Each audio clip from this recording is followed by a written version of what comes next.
Hey everyone, Pugs here with one new review for y'all. As you can see by my whimsical look, today I'm covering The Sponge Who Could Fly. All of Season 3's specials are rather divisive, and this one's no different. I don't know if Party Pooper Pants or The Sponge Who Could Fly is disliked more, probably the former if I'm being honest, but that doesn't mean that this special here has a good reputation. Far from it. And so I'm excited to share my thoughts on it here today. And before I get started, I just wanted to say that I'd appreciate if y'all could stick around through the closing thoughts, or at least the beginning of the closing thoughts, because I've got a question for y'all that I'll be elaborating on there. I'll also be leaving a comment on this video asking said question, and yeah, thank you. And as I say thanks, let me extend that thank you to everyone watching today, and to everyone who's been leaving comments on my videos. I've been getting more lately, and I love it. I love interacting with you guys. Now, without further ado, let's just get right into it. Well, here we are with The Sponge Who Could Fly. As I said in the intro, this is an episode that has divided fans for years. Some think it's good, others think it's bad. Fun fact, but The Sponge Who Could Fly was also one of the biggest ever premieres of this show, with over 7 million viewers.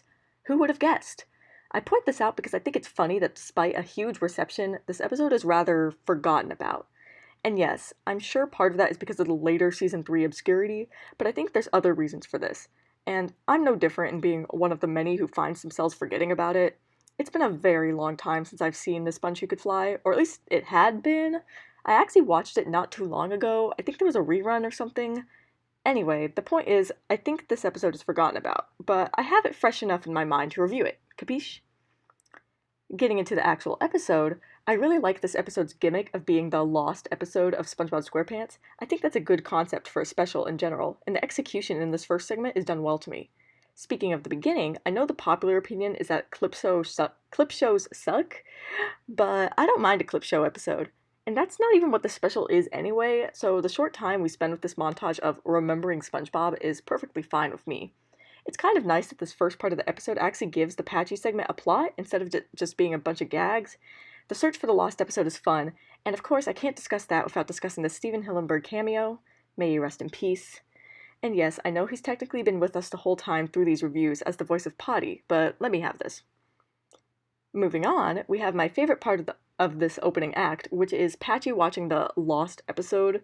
The walk cycle is a great bit of fluid animation with some cool music in the background. But of course, the real scene stealer is Patchy's reaction. His anger and utter betrayal at the cheap walk cycles is hilarious to watch, and what follows is beautifully dramatic. Also, did you know that with the scene of Patchy throwing out all of his SpongeBob memorabilia, all this stuff is knockoff? You can tell because all the merchandise shows SpongeBob in a bow tie. And this is because children's shows weren't allowed to advertise products. I just read that the other day. Pretty neat.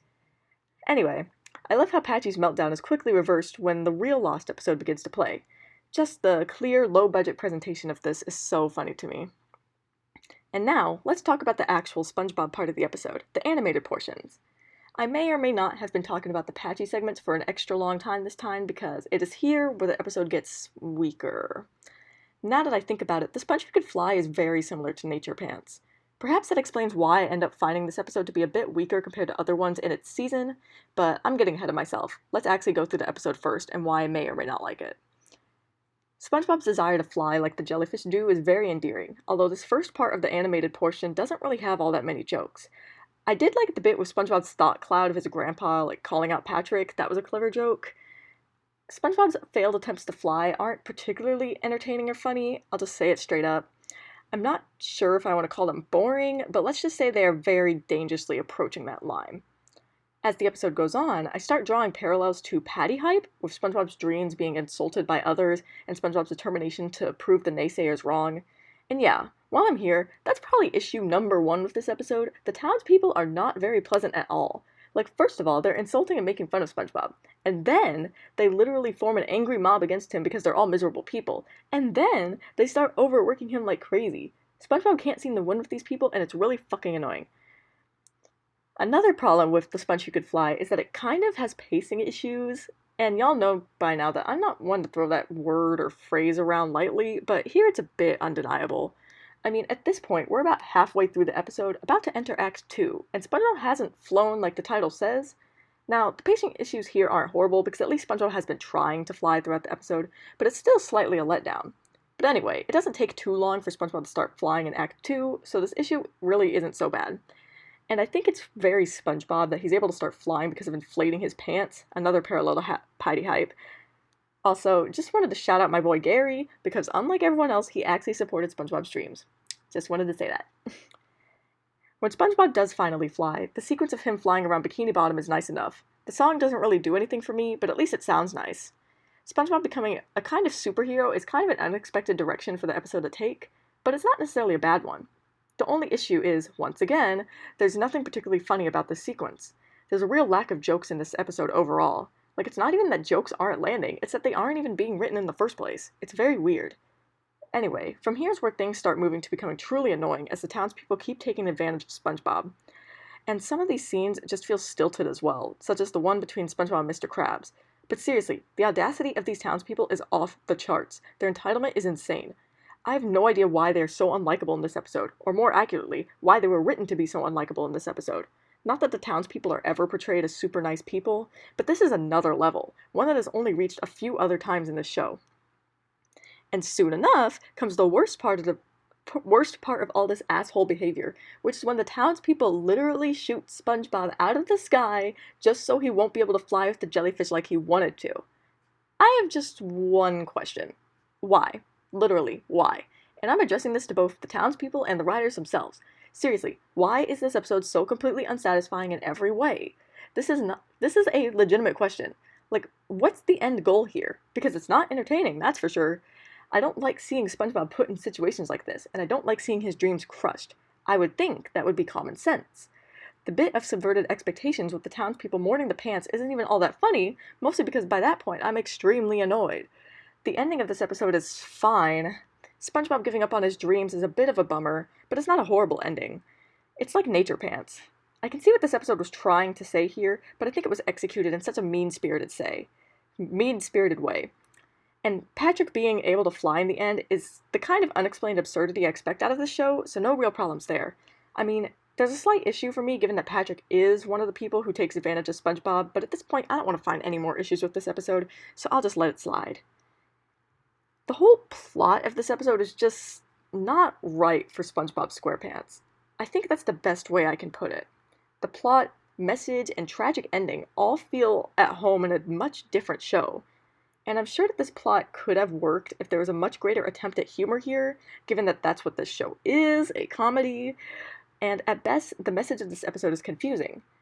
Given that SpongeBob doesn't end up achieving what he wanted to, I would have thought that there was a lesson to be shown through SpongeBob's struggle, and a moral that he ends up learning. However, the execution here is weak. SpongeBob is mistreated throughout the entire episode, and so it feels like there is no need for him to learn a lesson. And really, the townspeople should be the ones learning something, but they do not. So it's just frustrating. And in a way, it almost feels like this episode is saying, don't go for your dreams because they will either fail or not turn out the way you want them to, which, that does not fit the ethos of this show at all. So I really think there was a failure in the execution here, because I really do not believe this show would ever say something like that. Or if it did, it would be clear that it's doing so in the name of comedy, which this episode lacks. And yes, I am aware that SpongeBob does have his flying moment at the end of the episode with the jellyfish, but my point stands, because he did not achieve his dreams the way he wanted to. Maybe the show was trying to give a message that you can't achieve your dreams without support, but again, the execution did not allow that message to come through, if that was the intent. So, The Sponge Who Could Fly. This is not a good episode. See, when the patchy segments are the highlight, you know you've messed up. Not that patchy segments are bad, but they are supposed to be mere supplements to the episode, not the high points. And I'm pretty sure I said the same exact thing in my review of Party Pooper Pants too. Both episodes have similar issues, but the actual SpongeBob portion of the episode is just so boring and intensely frustrating that I just have to say the patchy parts are better. Trying to figure out a tier for this episode is hard for me. And I'm actually going to be changing the score on this episode as well, because I dislike it more than Party Pooper Pants, which, as we know, I moved down to my barely tolerable tier. The patchy segments help this episode immensely, and I think the very ending of this episode is sweet with the French narrator's tribute to SpongeBob, but the rest of this episode? Woo boy, no thank you. With the lack of great jokes outside of the patchy segments, and the general bad feeling that this episode gives me, The Sponge Who Could Fly is being put in my tolerable tier, where it comes in with a score of 4.2 out of 10. So, I want to use this section to address an old rumor. For years, there's been a rumor that The Sponge Who Could Fly was supposed to be the end of the show, and the movie was supposed to close out the whole franchise, though at that point it wasn't really a franchise. As far as I can tell, this rumor is categorically untrue. I mean, I can definitely see where it came from, as it would make sense, with The Sponge Who Could Fly being a special, plus the whole marathon that happened right before its premiere, not to mention the whole Remembering SpongeBob segment, as well as the entire lost episode aspect. I can see why people might think this, or where the rumor might have originated. However, it's pretty easy to disprove this rumor. The first big flaw of this rumor is that The Sponge Who Could Fly isn't even the last episode of season 3. And I don't just mean the last to air, I also mean it wasn't even the last episode in the production order, as we've got 2 more after this.